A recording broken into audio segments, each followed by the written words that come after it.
안녕하세요. 여러분의 마음 깊은 곳에 묻어둔 이야기를 꺼내 전해드리는 곳, 네모난 우체통입니다. 오늘은 우리가 너무 쉽게 지나치곤 하지만 사실은 가장 소중한 것에 대한 이야기를 나눠보려 합니다. 한 평생을 손맛 하나로 살아온, 그리고 그 손맛으로 절망 끝에서 다시 일어선 한 여인의 이야기. 박영숙의 손맛 이야기입니다. 지금부터 차분히 마치 오래된 편지를 읽듯 귀 기울여 들어보시죠. 안녕하세요. 저는 박영숙입니다. 올해로 68이 되었죠. 남편 없이 산 지도 벌써 10년이 넘었어요.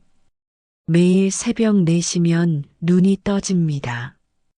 습관이란 참 무서운 거예요. 몸이 저절로 일어나더라고요. 작은 원룸에서 혼자 사는 게 외롭긴 하지만 그래도 할 일이 있으니 견딜만 했습니다. 시장에서 반찬 가게를 하고 있거든요. 젊을 때부터 손재주가 좋다는 소리를 들었어요. 남편도 늘 그랬죠. 영수가, 너는 정말 손맛이 있어. 사람은 마지막까지 손맛으로 사는 거야. 그때는 그냥 듣고 넘겼는데 지금 생각해보면 참 의미 있는 말이었어요. 남편이 세상을 떠난 후로는 더욱 그 말이 가슴에 와닿습니다. 새벽에 일어나면 제일 먼저 하는 일이 무엇인지 아세요? 남편 사진에 인사를 드리는 겁니다. 여보, 오늘도 힘내서 일하고 올게요. 그러면 마음이 조금 든든해지더라고요. 시장까지는 걸어서 10분 정도 걸려요. 새벽 공기를 마시며 걷다 보면 하루가 시작된다는 기분이 들어요. 가게에 도착하면 곧바로 반찬 만들기 시작입니다. 콩나물 무침, 시금치나물, 멸치볶음, 김치찌개용 김치까지 하나하나 정성스럽게 만들죠. 단골 손님들이 하나둘 찾아오기 시작해요. 아줌마, 오늘도 맛있게 부탁해요. 그런 말 한마디가 얼마나 힘이 되는지 몰라요. 특히 젊은 직장인들이 집에서 먹는 맛 같아요라고 할 때면 가슴이 뭉클해집니다. 점심때가 되면 가장 바빠요. 회사원들이 도시락 반찬을 사러 오거든요. 이거 하나 저거 하나 하며 고르는 모습을 보면 마치 제 자식들 같아요. 많이 드세요. 건강하게라고 말해주고 싶어져요. 하루 종일 서서 일하면 다리가 아프긴 하지만 그래도 행복했습니다. 누군가에게 필요한 사람이라는 느낌이 들었거든요. 저녁에 집으로 돌아와서는 남편 사진 앞에서 하루 있었던 일들을 이야기해줘요. 여보, 오늘 새로운 손님이 반찬이 정말 맛있다고 하더라고요. 당신이 옆에서 도와주는 것 같아서 더 힘이 나는 것 같아요. 그러면 남편이 미소 짓는 것 같은 착각이 들어요. 물론 착각이겠지만요. 하지만 그런 작은 착각들이 저를 버텨내게 해주는 힘이었습니다. 아들과 딸은 각자 가정을 꾸리고 살고 있어요. 가끔 안부 전화를 하지만 바쁘다는 핑계로 자주 만나지는 못해요. 그래도 이해해요. 요즘 세상이 얼마나 힘든지 아니까요. 제가 혼자서도 잘 살고 있으니 걱정하지 말라고 늘 말해줍니다. 잠자리에 들기 전에는 내일 만들 반찬 메뉴를 생각해봐요. 계절에 맞는 재료들, 손님들이 좋아할 만한 반찬들을 떠올리며 잠이 들죠. 그렇게 하루하루가 지나갔습니다. 소박하지만 나름대로 행복한 일상이었어요. 그런데 어느 날 청천벽력 같은 소식을 들었습니다. 가게가 들어있는 건물을 철거한다는 통보였어요. 재개발 때문이라고 하더라고요. 갑자기 머리가 하얘졌어요. 아줌마 어떻게 할 거예요? 옆 가게 사장님이 걱정스러운 표정으로 물어보셨어요. 저도 막막했습니다. 이 나이에 새로 시작하기에는 너무 늦은 것 같고, 그렇다고 포기하기에는 아직 살아갈 날이 많이 남아 있었거든요. 새로운 자리를 알아보기 시작했습니다. 하지만 어디를 가봐도 보증금이 만만치 않더라고요. 제가 가진 돈으로는 턱없이 부족했어요. 평생 모은 돈이 고작 이 정도밖에 안 되나 싶어서 한숨이 나왔습니다. 결국 용기를 내서 아들에게 전화를 걸었어요. 아들아, 엄마가 좀 도움이 필요해서 그러는데. 하지만 아들의 대답은 차가웠습니다. 엄마, 지금 애들 학원비 때문에 정말 어려워요. 미안해요. 딸에게도 전화해 봤어요.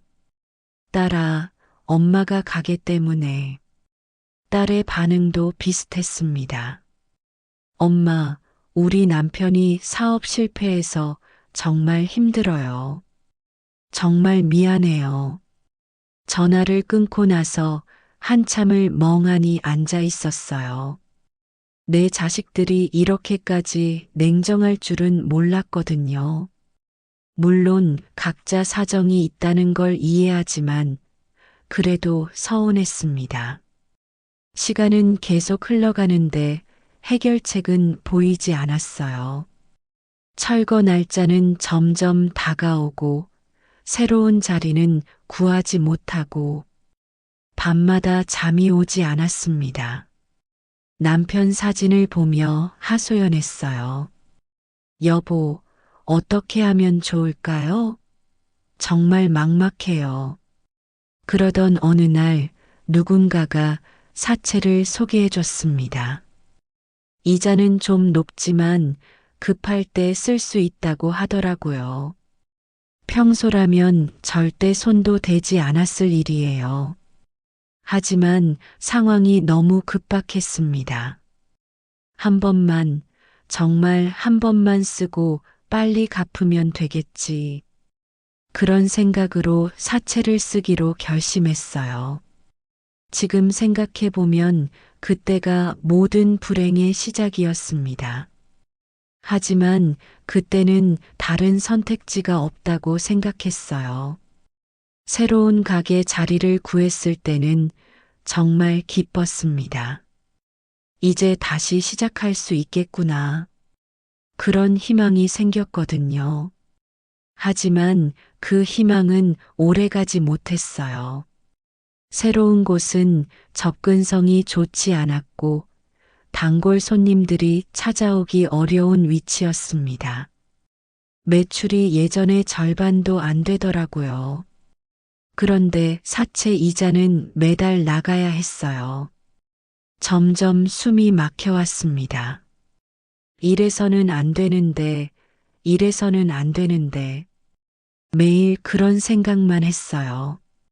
하지만 현실은 점점 더 나빠져만 갔습니다. 이자를 갚기 위해 또 다른 곳에서 돈을 빌리는 악순환이 시작되었어요. 그렇게 제 인생은 벼랑 끝으로 내몰리기 시작했습니다. 결국 새로 구한 가게도 문을 닫아야 했습니다. 빚은 눈덩이처럼 불어나고 매출은 턱없이 부족했거든요. 가게 정리를 하면서 남편과 함께 찍었던 사진들을 발견했어요. 가게 개업할 때 찍은 사진이었습니다. 남편이 제 어깨에 손을 올리고 활짝 웃고 있는 모습이 보였어요. 그때는 정말 행복했는데 말이죠. 사진을 보니 눈물이 주르륵 흘러내렸어요. 여보, 미안해요.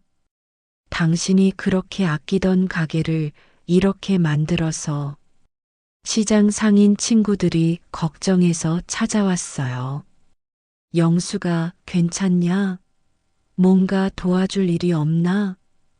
고마운 마음이었지만 어떻게 말할 수가 없었어요. 제 처지가 너무 초라했거든요. 나야 뭐 잘 버틸 거지. 걱정하지 마. 겉으로는 씩씩한 척 했지만 속으로는 무너져 내리고 있었어요. 친구들이 돌아간 후에는 혼자 남은 가게에서 한참을 울었습니다. 30년 넘게 해온 장사를 이렇게 끝내야 하다니요. 가게 문을 마지막으로 닫을 때 한 단골 손님이 찾아왔어요. 젊은 직장인 여성이었는데 몇 년째 제 반찬을 사 먹던 분이었거든요. 아줌마, 정말 가시는 거예요? 아줌마 반찬은 어머니 손맛 같아서 다시 오고 싶었는데 그 말을 듣고 또 눈물이 났어요. 누군가에게는 제가 그런 의미였구나 싶었거든요. 고마워요. 정말 고마워요라고 밖에 할 수 없었어요. 집도 나와야 했습니다. 원룸 보증금마저 빚 갚는데 써버렸거든요. 짐을 챙기면서 남편 사진만은 꼭 챙겼어요. 여보, 우리 어디로 가야 할까요? 고시원을 찾아다녔습니다. 그나마 가장 싼 곳으로 들어갔어요. 방이 너무 좁아서 짐을 다 들여놓을 수도 없었어요. 남편 사진을 작은 선반에 올려놓고 인사를 드렸습니다. 여보, 좀 좁지만 참아요. 금방 나아질 거예요.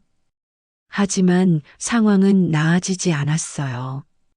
구직 활동을 해봤지만 이 나이에 받아주는 곳이 없었어요. 나이 제한 때문에 면접도 볼 수 없었습니다. 아, 내가 이렇게 쓸모없는 사람이었나 하는 생각이 들었어요. 밤마다 고시원 방 한 구석에서 울었습니다. 벽이 얇아서 소리가 날까봐 이불을 뒤집어 쓰고 조용히 울었어요. 내가 뭘 잘못했을까?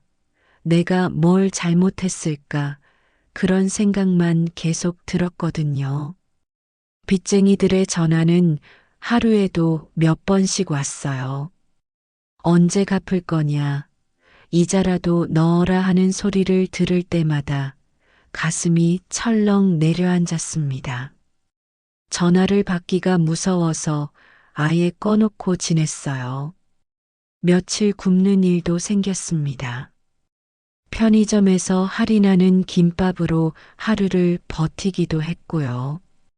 이런 제 모습이 초라해서 아무도 만나고 싶지 않았어요. 친구들이 연락해와도 핑계를 대고 만나지 않았습니다. 내가 이렇게까지 추락할 줄 몰랐는데 남편 사진을 보며 하루에도 몇 번씩 하소연했어요. 남편이 살아있다면 뭐라고 할까 하는 생각도 들었고요. 아마 괜찮다, 우리 다시 시작하자고 말해줬을 것 같아요. 그런 생각을 하면서도 현실은 점점 더 절망적이 되어 갔습니다. 고시원 월세마저 밀리기 시작했어요. 주인이 이번 달까지만 더 기다려주겠다고 하더라고요. 그 말을 들었을 때 정말 막막했습니다. 갈 곳이 없어지는 거잖아요. 빚쟁이들의 독촉은 더욱 심해졌어요. 이제는 직접 찾아와서 협박을 하기도 했습니다. 할머니, 이러면 안 되죠. 약속은 지키셔야죠. 무서웠어요. 정말 무서웠습니다. 어느 날 밤 더 이상 버틸 수가 없었어요. 고시원에서도 나와야 하는 상황이 되었거든요. 짐이라고 해봤자 남편 사진과 몇 벌 안 되는 옷가지가 전부였어요.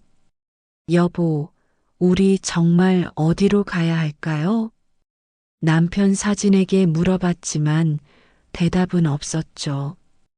그날 밤 거리로 나왔습니다. 12월 추위가 뼛속까지 파고들었어요. 이 나이에 노숙을 하게 될 줄은 꿈에도 몰랐습니다. 버스 정류장을 찾았어요. 그나마 바람을 피할 수 있는 곳이었거든요. 벤치에 앉아서 남편 사진을 품에 안았어요. 여보, 추워요. 정말 추워요. 혼잣말이 나왔어요.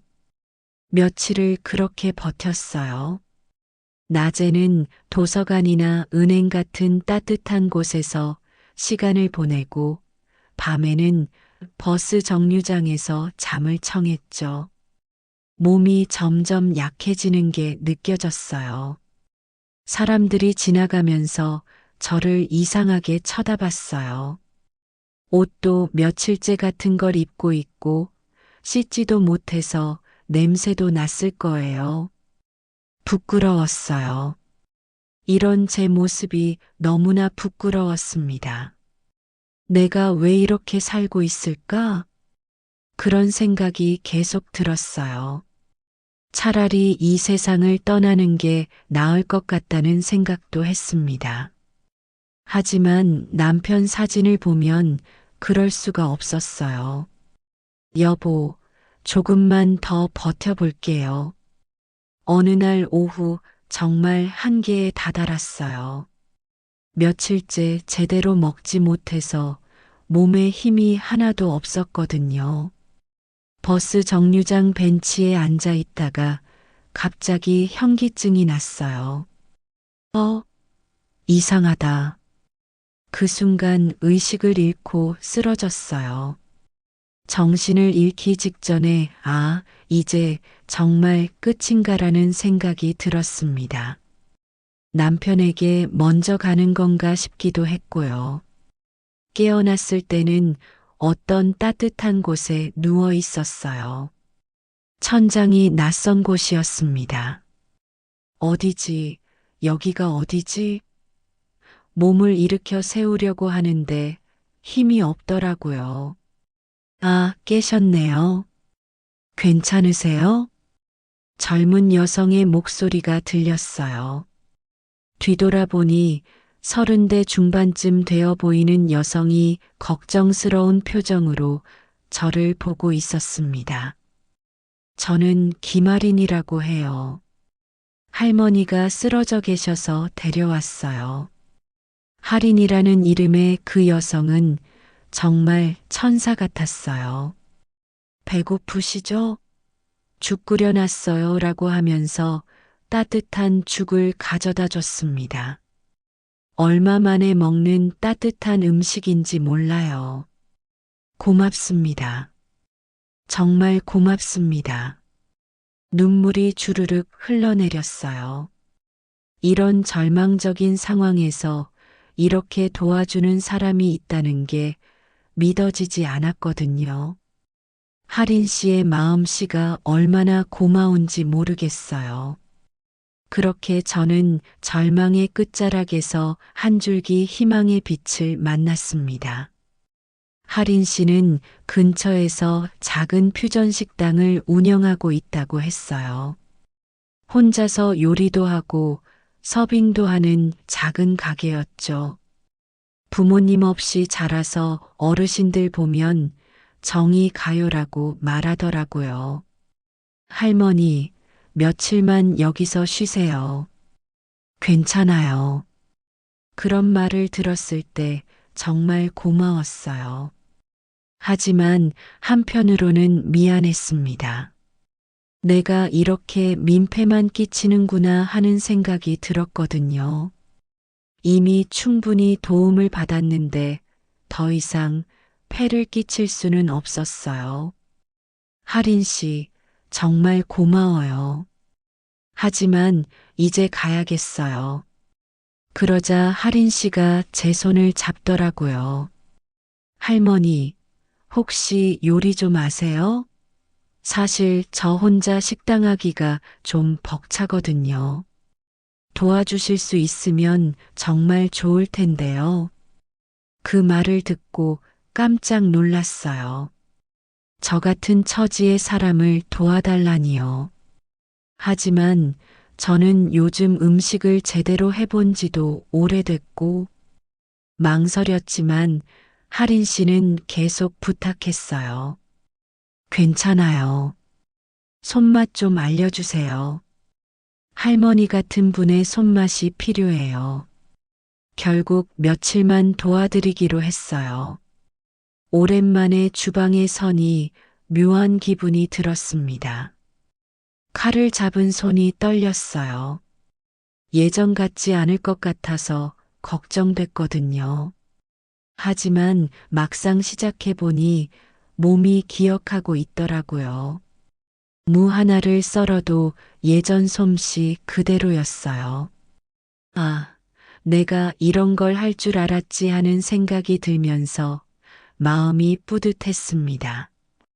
할인 씨는 제가 만드는 반찬들을 신기하게 봤어요. 할머니, 이거 어떻게 만드는 거예요? 정말 맛있어 보여요. 그런 말을 들으니 자신감이 생겼어요. 아직 제가 쓸모 있는 사람이구나 하는 생각이 들었거든요.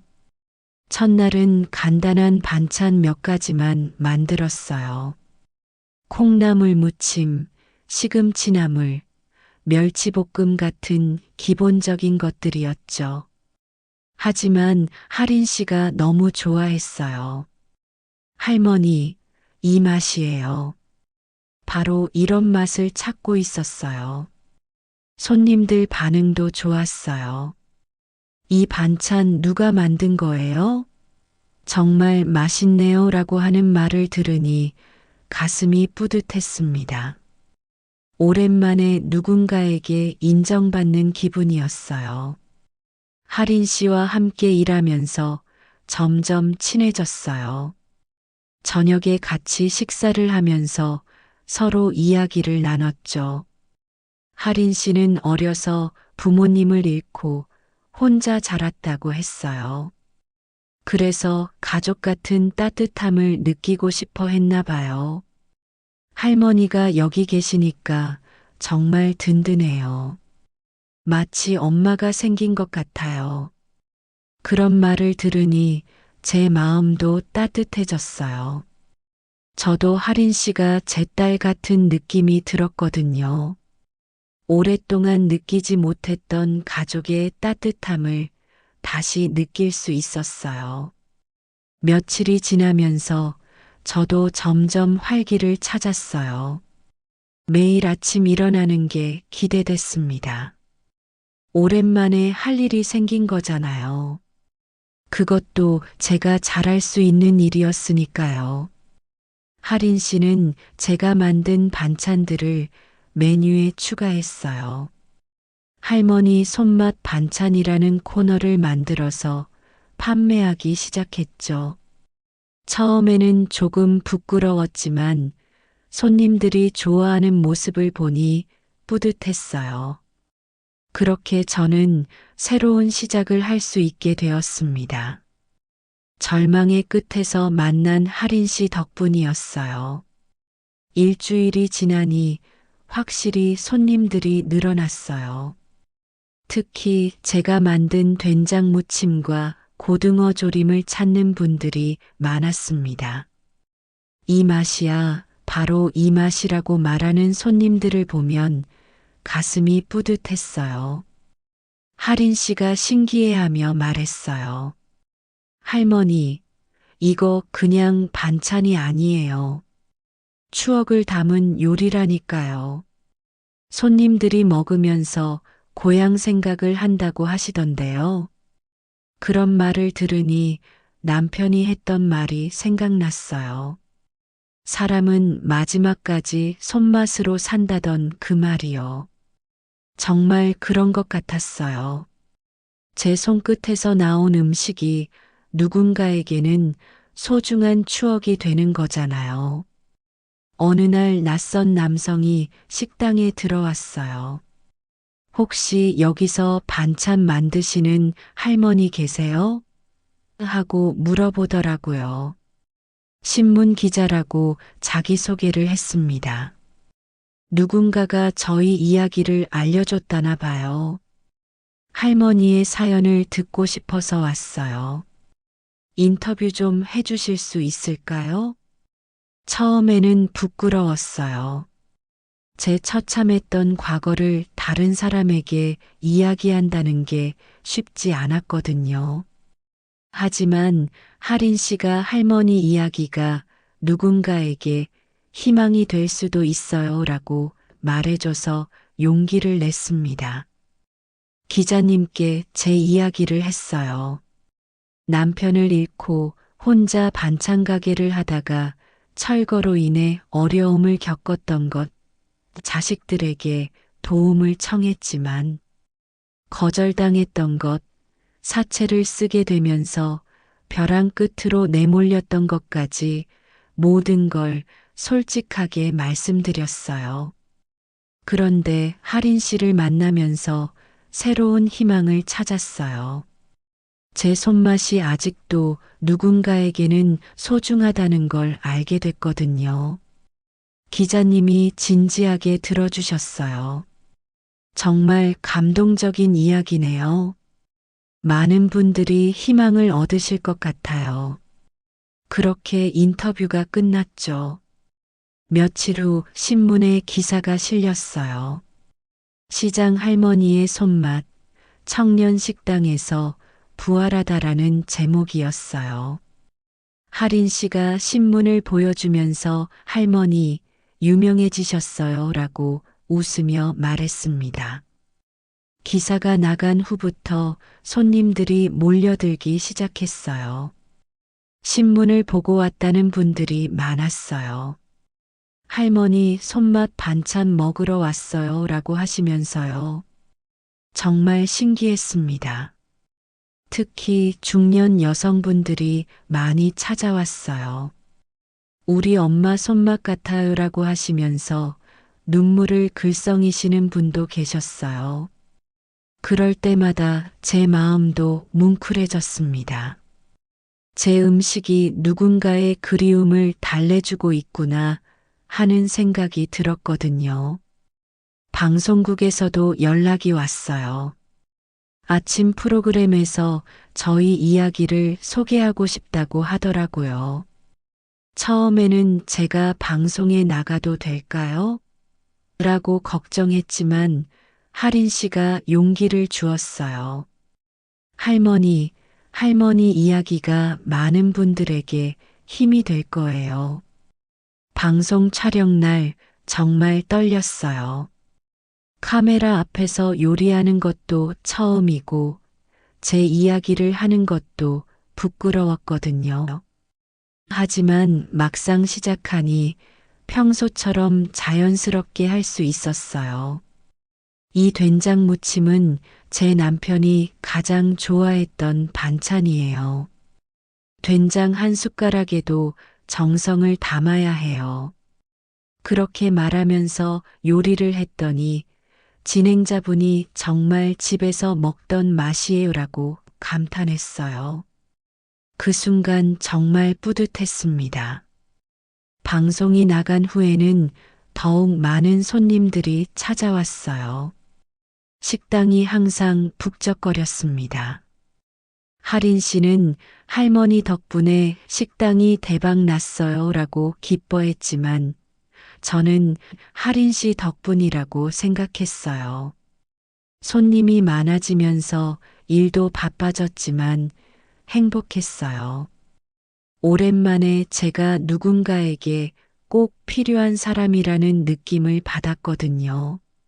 매일 새벽에 일어나서 반찬을 만들 때마다 오늘도 맛있게 만들어야지 하는 마음으로 임했습니다.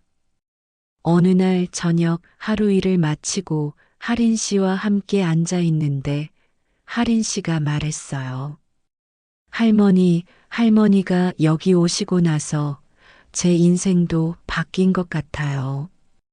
혼자 하던 일이 이렇게 즐거울 줄 몰랐어요. 저도 똑같은 마음이었어요. 나도 하린 씨 만나고 나서 다시 살 맛이 나는구나 하는 생각이 들었거든요. 서로에게 없어서는 안 될 존재가 된 것 같았어요. 그렇게 제 숨겨진 재능이 다시 빛을 발하기 시작했습니다. 방송이 나간 지 며칠 후 뜻밖의 전화가 걸려왔어요. 아들이었습니다. 엄마, 방송 봤어요. 정말 대단하시네요. 오랜만에 듣는 아들 목소리였지만 어색했어요. 그래, 잘 지내니? 엄마, 죄송해요. 그때 엄마가 도움을 청하셨는데 정말 죄송해요. 아들의 사과를 듣고 있으니 복잡한 마음이 들었어요. 기쁘기도 하고 서운하기도 했습니다. 이제 와서 무슨 소용이야 하는 생각도 들었거든요. 며칠 후 딸에게서도 전화가 왔어요. 엄마, 너무 걱정했어요. 왜 이런 고생을 혼자 하셨어요? 딸의 목소리에서 눈물이 섞인 게 느껴졌어요.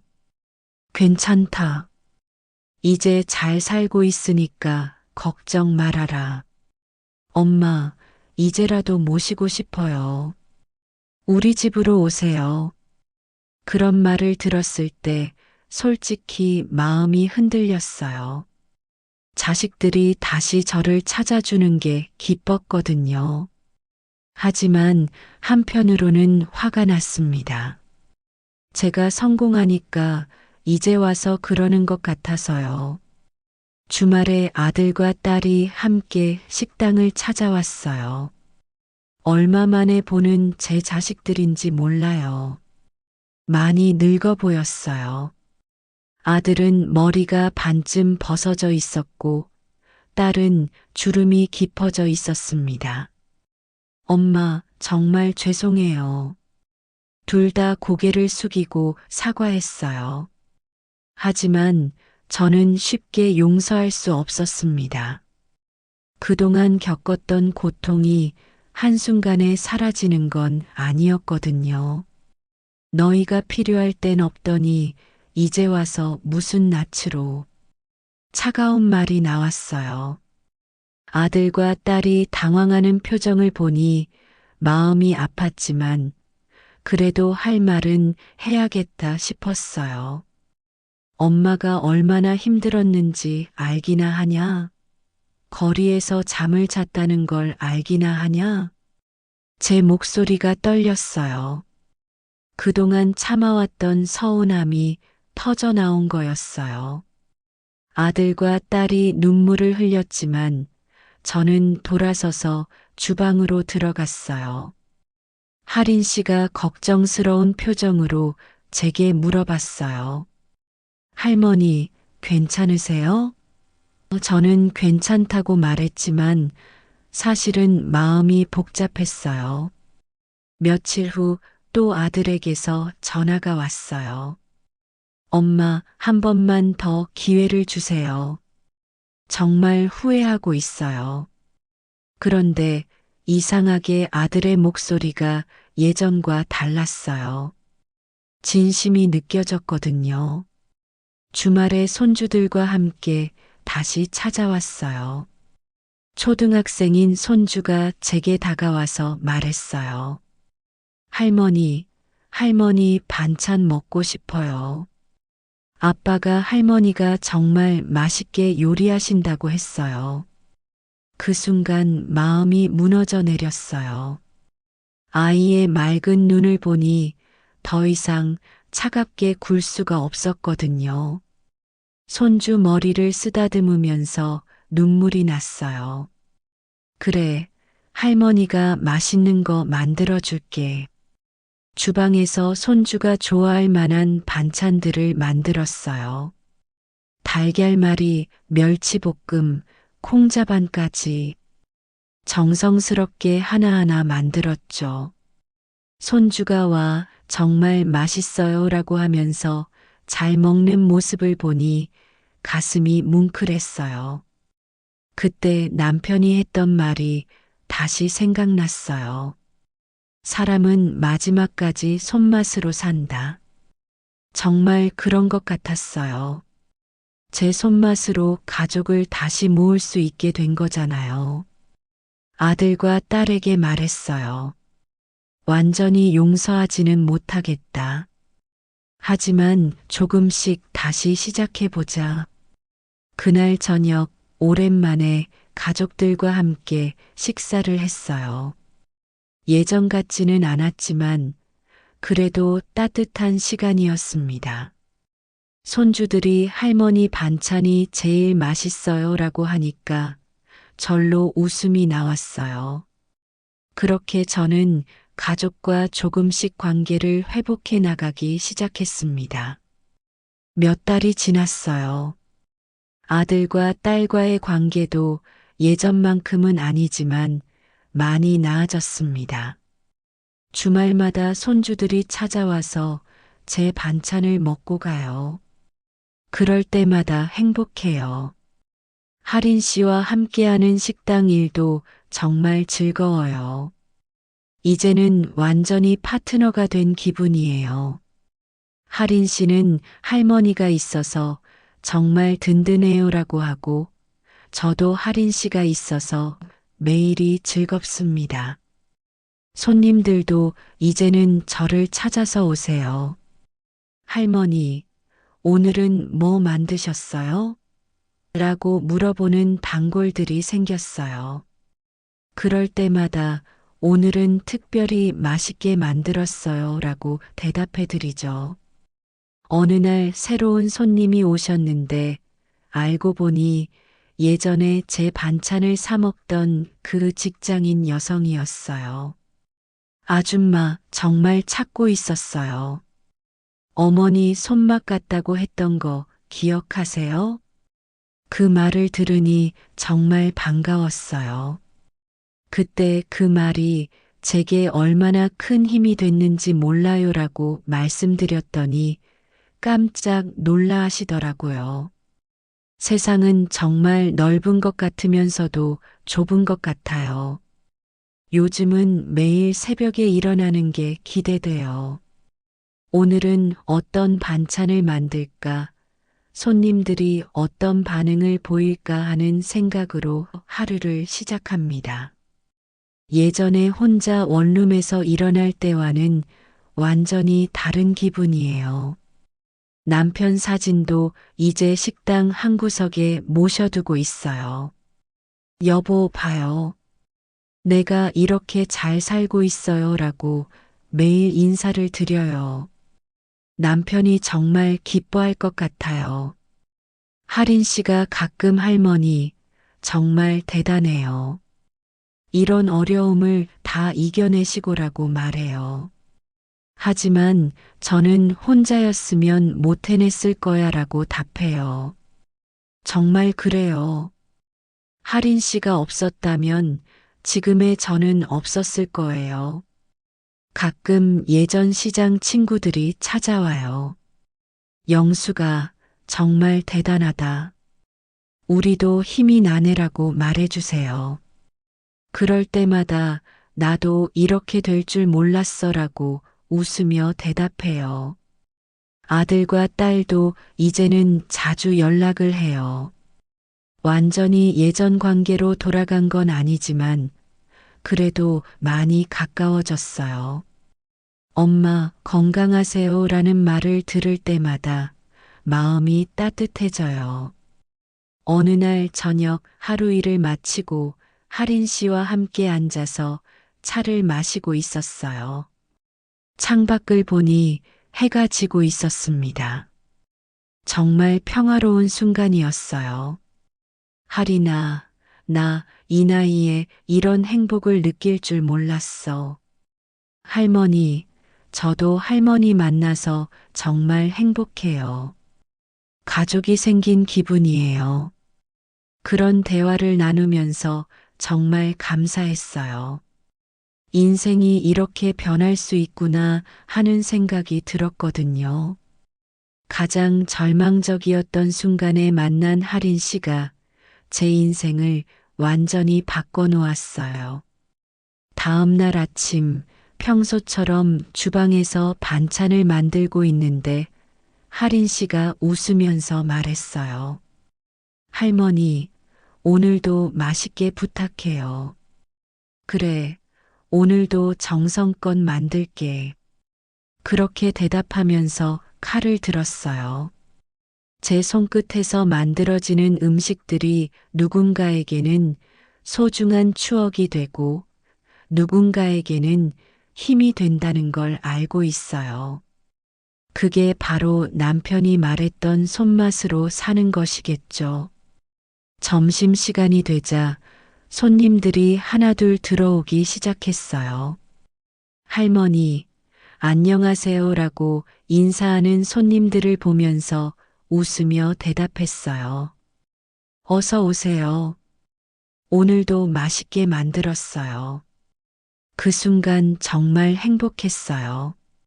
내 인생이 참 고달팠지만 그래도 지금이 제일 행복하다는 생각이 들었거든요.